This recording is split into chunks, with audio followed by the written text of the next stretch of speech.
Today we're getting under the hood with Jeanne Blasberg, a mother, daughter, sister, women's advocate, and an award-winning author and essayist. Daughter of a Promise, she writes press. April 2024 is her third novel. The Nine was honored with the 2019 Foreword Indies Gold Award in Thriller and Suspense and the Gold Medal and Juror's Choice in the 2019 National Indie Excellence Awards. Her debut, Eden, in 2017 won the Benjamin Franklin Award for Best New Voice in Fiction and was a finalist for the Sarton Women's Book Award for Historical Fiction. Jeanne formerly co-chaired the board of the Boston Book Festival and served on the Executive Committee of GrubStreet, one of the country's preeminent creative writing centers located in Boston. She currently splits her time between Park City, Utah, and growing organic vegetables in Verona, Wisconsin. Welcome, Jeanne. Thank you, Elizabeth. I'm so excited to be here with you. I'm absolutely delighted. It's season 4. Women's March for Mental Wellness. You have an incredible story. You've written incredible stories. So I'm delighted to be able to get under the hood with you today. So if it's okay, let's get going. Absolutely. Great. So I love this question, and I ask every woman it, but I think it's a great opener because everybody has a different inflection point or moment in time where they go on a certain journey. And so what was that point in time for you to really become aware and bringing mental health and wellness into your world? I have been affected by family members who had struggled with mental health issues. Particularly my mother was bipolar and she was an alcoholic. That was a part of my life since I can remember. A painful part. I mean, my mother was amazing. She was like the brightest, funnest. Nobody loved as fiercely as my mother, but she just really struggled. And so her struggles in some way, I'm an only child, and the closeness we shared, I think, you end up carrying some of that burden for a parent. You are raised in a situation that you don't really know is abnormal and dysfunctional until you become an adult and you hear about how other people were raised. So I'd say in my teen and college years, I definitely struggled with issues, control issues, a lot of things that adult children of alcoholics struggle with. It manifested as an eating disorder and other things in my life. But then as I got older and my mother's situation became more dire, and at that time I was a young mother and a wife, I really started seeking more support and more therapy for trying to navigate my way through this. I mean, the worst thing that can happen, I think, for a child of an addict is to become an addict themselves. And that's just such a prevalent pattern. And if you don't become an addict yourself, you sometimes marry an addict or you participate in an addictive personality of some sort. So I've always been super aware of that being my predisposition. And I think I've always warned my children that this is something that could skip a generation. And so I think I've just been very vocal with my own kids and I don't want to act like I've always been on top of it, but I always know I sort of need a little extra coaching or help. Sometimes I don't trust what my feelings are. I don't trust my intuition because for so long as a child, I was sort of told, no, everything's fine. Your mother's not an alcoholic. She's just so anyway, I just always need to know whether I'm perceiving things correctly. Elizabeth, that there's like an absolute moment, but there definitely been moments where I'm just so determined this chain of unhealthy mental illness, to the extent I can control it, will end with my mother and not be passed down any further. So that might have been when I had my own little kids and my mother's life was coming to an end. My heart is heavy for you right now. That's a lot. It's a lot to hold. And I actually share a lot in common, not alcoholic, but bipolar. And I think that you navigating that as an only child is a lot. And so I just want to say, wow, I've known you for a long time and I never knew that. And so you show up it's interesting how we show up in the world and Yeah. that are, that we don't Well, know about other people, right? yeah, I mean, I don't know if we want to get into this too deeply, but Elizabeth, the way you and I met was on the squash court and playing tournaments, masters tournaments, playing at a pretty high level. And so maybe I threw myself into sports and competitiveness and like, I don't know, I think that that sports squash, it definitely played a role in like an outlet for me and sort of became my identity. Not that I identified that I was like the greatest player, but I took on all these volunteer and leadership roles in the squash world. And I did that for the right reasons, but sometimes I think it was just like everything. I sort of take it to an extreme. And I don't think that's such a bad quality in my life. I've always like really tried to excel. I think that's the child of dysfunctional parents trying to prove to the world that everything's fine. Look at me. I turned out great. And it definitely fed my writing career. I have a lot of good I have like a really sensitive radar of being able to walk into a room and know if the vibe is safe, if the vibe is a little bit like, let's just be careful, somebody's fuse is about to explode. So I'm like very emotionally tuned in. And I think all of the years of sort of observing and wondering what might happen next turned me into a very good writer because I do like to write about they call it domestic drama, but it's really just like what goes on in the family situation, whether it's relationships between mothers and daughters or mothers and sons or grandparents and grandchildren. That's really what I got excited to write about. Your writing's beautiful, but I want to go back to sport for a second as a sort of as a channel to let things out, but also back to this whole series is about mental wellness and how to find that. And so Hmm. some people use sports, use fitness as a way to sort of really help raise their endorphins, keep them in a positive space, get a sense of control, all the good things that you feel. And I want to say this to the audience. She was an amazing competitor. I was like, wow, I didn't have it as together, but it was certainly fun playing you. But I think it's important to point that out because you're right. We do use these different channels to sort of, or outlets, if you will, to sort of manifest or be able to experience other things other than the space we're in. And I love how you just referred to your emotional intuitiveness, like your intuitiveness going into a room and feeling a safe space. Because I never felt safe in the sport, but when we go into these other spaces as an author, you're going into these spaces and being really attuned to the people in the room and creating that safe environment. And I think part of your ability to do that is having the lived experiences you've had, you know? Yeah, for better or worse, I can have my radar go off and be like, ooh, that person seems a little like makes me nervous. I may not even give them a second chance, except for they feel unstable or maybe like they've got something going on and I don't really want to get in the middle of it. So maybe I cut people off at the knees more than I should. And also, I really appreciate when I'm in a group and I can feel like honesty and warmth and like no hidden agenda. I'm good at really appreciating that too. So that really resonates with me. I'm curious, as you started to describe the type of writing you do, where you're looking at, in a way, kind of family systems and relationships.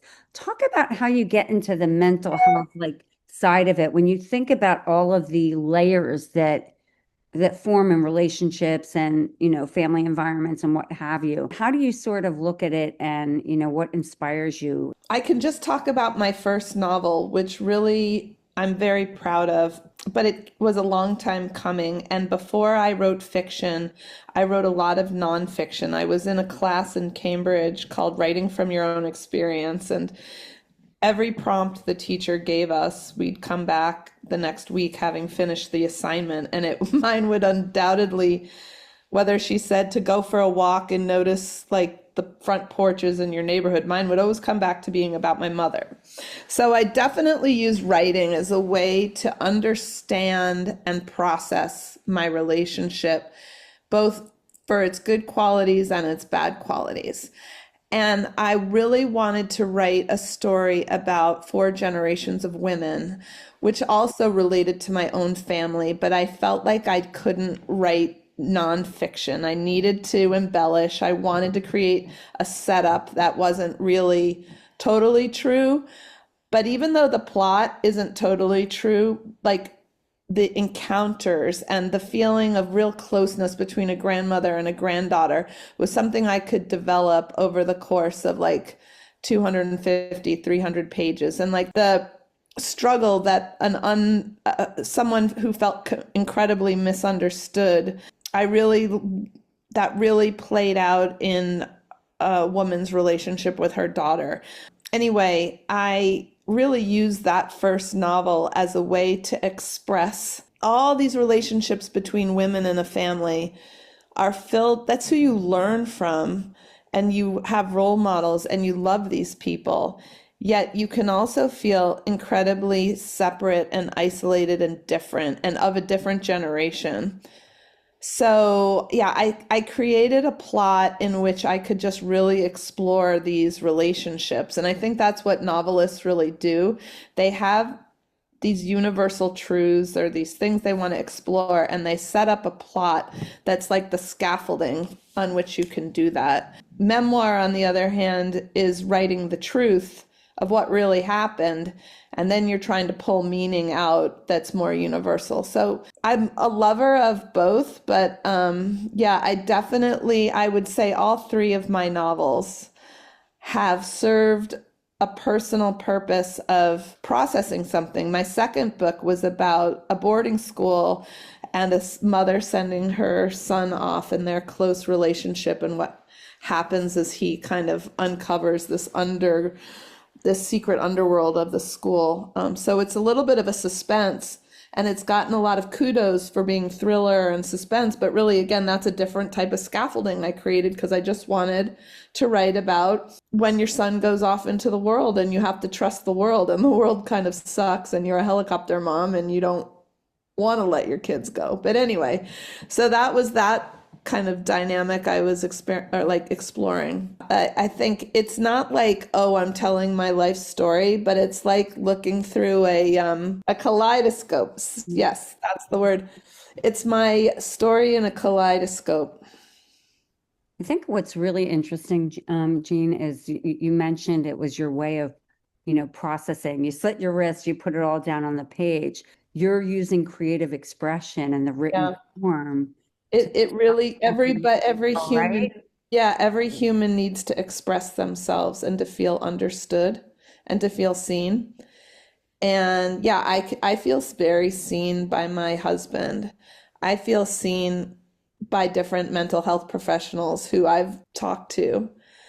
But there's this desire to express yourself and maybe find kindred spirits who are out there who've gone through the same thing or relate to it. And there's no better joy as a writer than having one person write you an email or one person write a review and you read it and you're like, oh, they just got it. Like they got it. And I expressed myself and someone read it and their reaction was exactly what I was thinking it should be, or they picked up on something that was exactly what I hoped people would pick up on.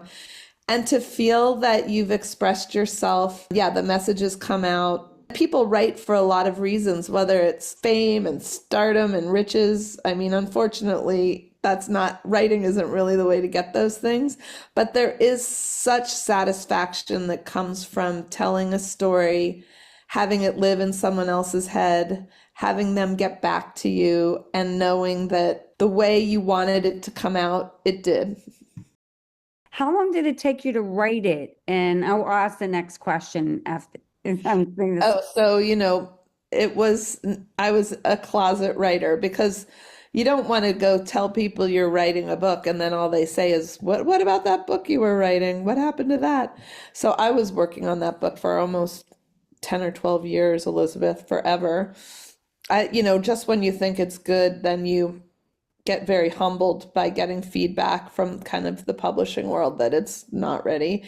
But that's when I became a real student of the craft. And GrubStreet, the organization you referred to in my introduction, is one where I really got schooled on how a novel needs to be structured. I had all the characters, I had all the emotional stuff. It was more the structure and the plot, like the real plot points that were missing. So once I figured that out, it then took forever again because the process is just brutal. So yeah, it took a really long time. But you still did it, and I think that Well, the one person who was badgering me was my daughter. uh, Every time, yeah, my daughter played on a little league team and then she switched and she played on a lacrosse team and then she wanted to quit lacrosse and I was like, "No, you are not quitting lacrosse. We do not quit in our family. We finish it. You made a commitment to this team, blah, blah, blah." And she turned and looked at me and go, "You were writing a book and I don't see you finishing that." So I was like, oh shit, these kids, I swear they hold you to such a high standard. And it wasn't just that one time. There was just this feeling, really. I had raised these kids. I was doing a lot of community and volunteer stuff and stuff with US Squash, but I had really stepped back from a professional life. And I did not want my kids to look at me as someone who wasn't really like accomplishing what they set out to accomplish. So yeah, they pushed me and I'm so grateful for it. I think it's interesting you talked about like role modeling, role modeling. You mentioned it earlier when as you're describing the story is really when you look at the 4 generations of women, the role modeling opportunities and you're just doing what you're doing, role modeling it. And then you wrote 2 more books and that framework seemed pretty quick thereafter. It wasn't 10 or 12 years once you got the first. Yeah. Yeah. Well, Eden came out. Well, I was working on Eden and it has all these characters and it covers 100 years. And everybody's first reaction was, "Oh, isn't this ambitious for your first novel?" So I sort of put it aside and started working on the 9 because that story was just like, I was just like vomiting. This story needed to come out. So when Eden came out, the 9 was basically already written and had been workshopped and just needed like some editing, but that one was in the drawer ready to go. And then Daughter of a Promise, I worked on it during COVID and it kind of gave me some structure when I was losing my mind during the first months of COVID. Again, being a control freak, having the world turn upside down and you having no idea when it's going to be over. I wasn't like one of these people, "Oh, just be home and enjoy it with your kids." Everything changed for me during COVID, Elizabeth. And if you want to talk about mental health, that was some of the time that I really had suicidal thoughts during COVID. And I was really frightened. And I knew I needed to make a really big change in my life because I was disappointed with myself. I was like, if it's all over now, I have not done the things that I would want to do. I haven't like lived up to my potential is what I really felt. Have always had such a privileged life. And I looked at myself and I was like, you're falling into this pattern of like leisure sports and vacationing. And I just felt so disappointed with myself and so depressed about the state of the world that was the lowest I ever felt from a mental health standpoint and when I really needed some serious help. COVID was such a hard time for everybody. I'm just kind of curious, how did you get yourself out of it? Oh my God. I have a really amazing, supportive family. We were all going through a lot. My husband lost his parents, so he was going through his own thing. My kids had incredible losses during COVID. And I think I'm also like this very empathic person, so I took on a lot of that. But once I started feeling really badly, my husband did notice that I needed something. And he sat with me as I reevaluated everything. Like, I was like, if we ever can leave the house, these are the changes I need to make. I can't There were a lot of relationships I needed to end that were making me feel terrible. And there were a lot of things I wanted to change about where we lived and how I spent my time. And he's with me today, living half the year in Utah and half the year in Wisconsin. And I think 5 years ago when COVID started, I would have bet you $1 million that man wasn't ever going to leave Boston. So I feel like he supported me, and then I got some professional help. And I had a lot of friends just say, I had a couple friends who I trusted enough to tell them how badly I felt. And, just the everyday checking in, like, you're going to get through the other side of this. This is temporary. That's when I really started to empathize with like my mother's bipolar situation, because there were the waves that she rode. And I felt like I was riding a wave, but that I'd got sucked under the undertow. And if I could hold my breath long enough, I would like come up to the surface. But that was the first time I felt as low as I really did. And it was really, really scary. So interesting to hear this, because as I listen to it and I just think about the pandemic, nobody had any control.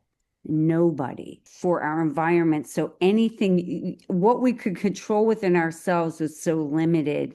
And I just wonder, hearing this, if that wasn't that trigger for you. And also, Jeanne, it's really interesting. I've had so many conversations with amazing women and in different capacities, and not necessarily, by the way, in the podcast environment, where we've talked about the fact that there's different seasons for different people in your life, and who are perfect for X amount of time, and you're great friends and you love them with all your heart. And it's not that you wish them any harm, but you realize that you're going in a different direction and the relationship no longer serves you.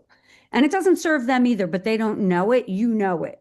The difference is awareness. I think that when you come from these really highly dysfunctional and sensitized families, which I myself did, you're more aware of these things. Doesn't make it any less hard to deal with. No, exactly. Relationships, it's hard because your daily dynamics change and how you engage changes. I wonder if from a message for women is understanding that, relationships, you could have a 30-year relationship and you just aren't, I think I started to try to parse it in that the things I really value in a friend are a sense of humor, a certain level of intelligence, and a certain trust that if that person was in a room and others were belittling you, they'd either leave or they'd stand up for you. But I felt like if you can't check 3 of those boxes and they're not that hard, then I didn't really have the time for it anymore. I love this. And I don't want to be a snob about how smart you have to be. I mean, it's just like, it's not like, oh, you have to be super intelligent. There's just like a certain amount of smart so we could have a conversation that's at a meaningful level and we're not talking about other people or TV shows. Like I don't, because I don't even watch the same TV shows as most people or whatever. And then a sense of humor, because nobody should take themselves that seriously and we should all be able to laugh, and laughing with people is one of my favorite things to do.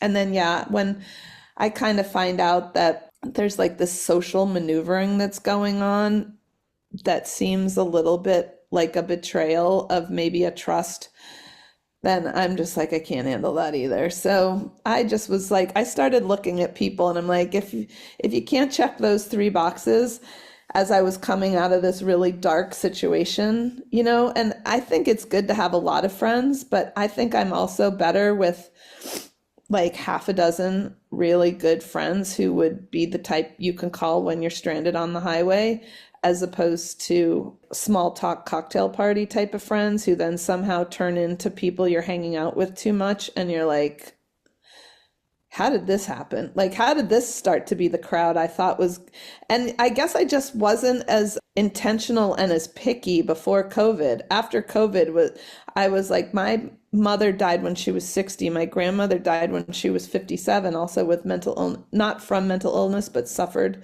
a lot. Like, I was like, my days could potentially be 5 years. I need to like get shit done. And I have always loved nature and I've always loved growing things. I mean, farming that I'm doing right now is sort of taking it to a level that I have no business doing. But anyway, I got the idea in my head that it just needed to be living outdoors and I didn't want to live in a city anymore. And my kids were fine and everyone's good. So like I just want to pick up. And to tell you the truth, here on the farm, my community is pretty small, but it's really passionate of people who would throw their body in the road to protect the food system and to protect the planet.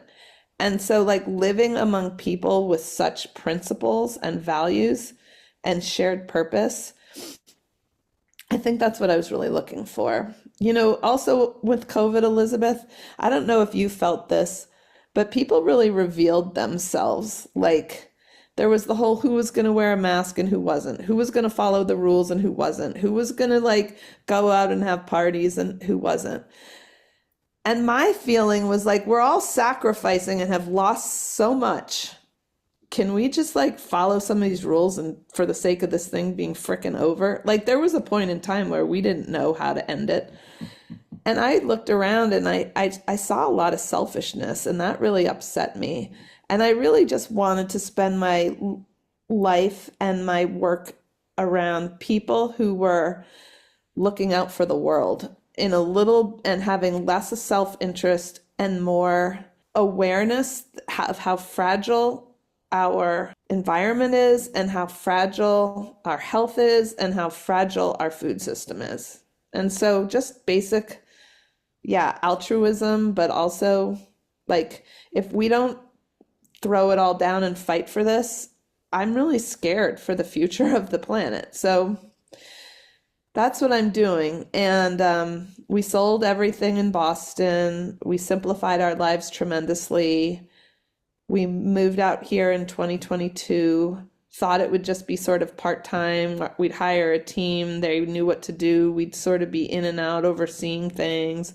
But that didn't feel right either because I didn't want to be like this absentee landowner. So now I'm here full-time managing the farm. I think that's wonderful. It's so interesting how life unfolds. You know, I was such a city person, New York City person, and now I can't even, it's hard for me to go back into the city because of the chaos. I have to be in nature. And I think when I say that, I don't say that in a trite way. Nature's healing. I just got back from Peru and being in the Andes Mountains, and the sense of inner calm and peace I felt for those 10 days in the mountains it was not only healing, but it was like I was awestruck at the experience. And I think to your comment about I want to live, you didn't say it in these words, but basically you said, I want to live a life of meaning. I don't want to live a life of small talk. I don't want to be, I've kind of always been that way because I had such an intense career. It required so much time and effort and energy. I didn't have capacity to do the other stuff. But I think it's interesting when you recognize that it just isn't enough, right? I know. I mean, I got so bad at one point. We were at somebody's party and I met someone for the first time and she started asking me like, "Oh, what do your kids do? Where did they go to college?" And then I'm like, "You know what? I just met you. I'm probably never going to see you again. I don't feel like having this effing conversation. Sorry, I'm going to the bar." Like I just started like telling people, this is stupid. Are we going to start having a competition on whose kids are working where and doing what? Like, I don't know, Elizabeth, I just actually lost my manners too and got so fed up. So now I wake up in the morning and I turn on my birding app and I listen for the bird song. And we're attracting so many migratory birds through this farm with what we're doing with our farming practices and putting in pollinators and attracting insects and taking care of the prairie, that my view of success isn't necessarily whether this farm breaks even ever or not. Don't tell my husband because he sort of wants it to break even. But my idea of success is the organic matter in the soil and how many birds I hear in a morning. And that starts to feel pretty antisocial. like I'm surrounded by these living things, whether it's our cattle or our sheep or the birds, the fireflies at night, the moon. I'm just starting to connect to all of these things. And it actually, being an only child and being a fiction writer who basically creates imaginary worlds, if I had my husband, my dog, and this farm, I'm fine. It's just like, and I'm happy. I don't feel pressure to have certain clothes or go places or do anything like that. I'm just feeling like I want to grow healthy food for people.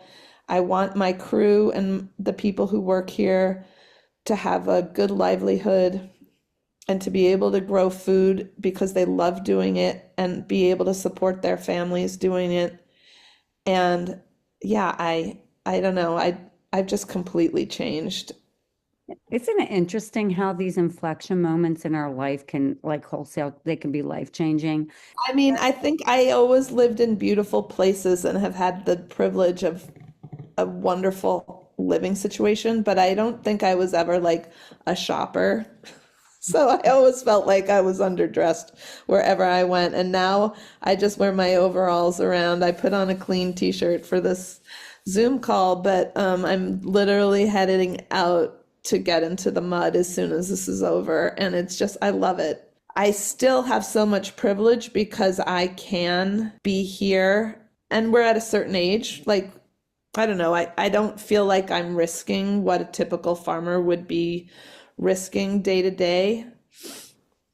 I don't know. I can't deny that I'm allowed to do this because of the privilege in my life. But I would also say that I made some choices and I have had to let go of a lot of things in order to do this. We sold a home where we raised our children in order to do this, and I also am living at a distance from them in order to do this. So I did a lot of DEI training right after George Floyd was murdered. And there's this question that it has to do with racism that really stuck with me. But I think it has to do with anything that's like right or wrong. What are you willing to give up? Like, are you willing to give up something to deal with this injustice? Are you willing to like actually sacrifice something? Or are you just going to sit around and talk about how bad things are? Gradually, since 2022, after we bought this farm, I don't think I would have been ready to give up everything when we did buy it. But every year I fall more in love with this place and I become more and more committed to accessible, healthy food that, yeah, I'm willing to give up just about all of it. Everything. At first we bought this farm and we had a certain budget of what we would put into it. And now I'm like, I'll frigging die making this place a good model for a type of farm that can be equitable, pay people well, and not use chemicals or poisonous fertilizers. It's so interesting when you think about like your journey, if you will, with your life and the things you've done and now where you are. You made a comment and you started to talk. You did make a choice. Yes, you had the privilege, but you made a choice of giving up a lot of other things to go and experience a farm life. And now you recognize not the value of it. The value is one piece of it, the purpose that you feel in doing it. I say to a lot of people, you know, you should come to the farm, but it's not because, oh, I threw it out actually a few weeks ago to my daughter and some of her contemporaries or my other kids too. If anybody you know, anybody in this family or any of your friends ever needs some time to like figure stuff out and get away from the rat race, come here because it's not like, oh, I'm going to put you to work, but just even chopping wood or weeding or being with the animals, watching 30 ewes give birth to, I think we had 40 lambs in May. They're so calm about it. They just have a baby, then they lick everything off, and then they start nursing right away, and they're just fine. And like they just know how to be. And one of my friends here who I was watching this miracle of all these births with. She just said, like, humans don't know how to just be. Every other animal just knows what to do and knows how to be. And I feel like, we were born with these ultra evolved brains that help us create all these amazing things, but it's such a burden to have a brain sometimes. And nature is such a reminder that things will happen and they'll happen on their own schedule and they'll happen kind of on their own time and slowly. And it's a reminder that everything can just be. You don't have to worry so much because the sun's going to come up and the birds are going to sing. And anyway, I'm getting all like philosophical, but it's so true. Walking is something I really started during COVID. I wasn't a walker. I was always like a runner or a treadmill, blah, and squash. And then I turned into a walker, and just walking is such a great antidote for like the mental stuff. You can walk and listen to something if you don't want to listen to the thoughts in your own head, but eventually it's a long enough walk, maybe an hour, hour and a half, you work a lot of things out. And I do that often when I'm outside here. I'll think a lot about things, and I'll come home and I'll have like figured something out. I'm kind of curious because there's so much you've shared about mental health and wellness and your journey and your self-expression, your creativity, your writing. How would you say you march for mental wellness, Jeanne? Well, I guess I march for mental wellness by talking about it a lot. I'm very open about being in therapy and talking about a discovery I may have made about myself or a tendency I have when I was in a therapy session, with my close people. But I don't hide it, and I encourage people I love to seek therapy. And I talk a lot about my mother's alcoholism and its effect on me. It's only been recently that I started talking openly about my eating disorder. I felt very embarrassed by that and also nervous about my kids knowing about that for some reason. I don't know, that was something that I felt. But only recently I've started, the last few years, talking more about it. But I guess to march for mental wellness is to acknowledge that we're all on the spectrum somewhere. And even if you're 25 and you're doing great, when you're 55 or 60, things could really take a turn. For me, it's about meaningful connections. I'd rather have fewer. Georgia and I, my daughter Georgia and I, talk about you're lucky if you can fit your friends in a Cheerio, she says. So, Mom, look for the Cheerio. You only need a couple. They need to be really good. Interesting. And I'm so, honored and thrilled to be able to share your story. Jeanne, this is your platform today to give a message to women of all ages, of all backgrounds, of all cultures. What do you want to leave them with? Well, I think what I would say is as women, we can be awfully hard on ourselves and we can be hard on each other. At age, I'm just about to turn 60. I demanded a lot of myself over the years, and I think that was my way of proving that I was just fine. I guess not to be so hard on yourself. Don't be hard on your kids for sure. Practice self-love. Be creative and express yourself. Figure out the way that you're meant to do that and just do it. Try lots of ways, get messy, but be forgiving, practice self-love and compassion. I love that. That really sits, and I think that will really resonate with women around the world. If people want to find you, how can they find you? Well, I've got a website that I've had for a long time for my author life and my books. It's called JeanneBlasberg.com. And our farm is Flynn Creek Farm, Flynn. And that has a website as well. And to tell you the truth, that's probably more relevant.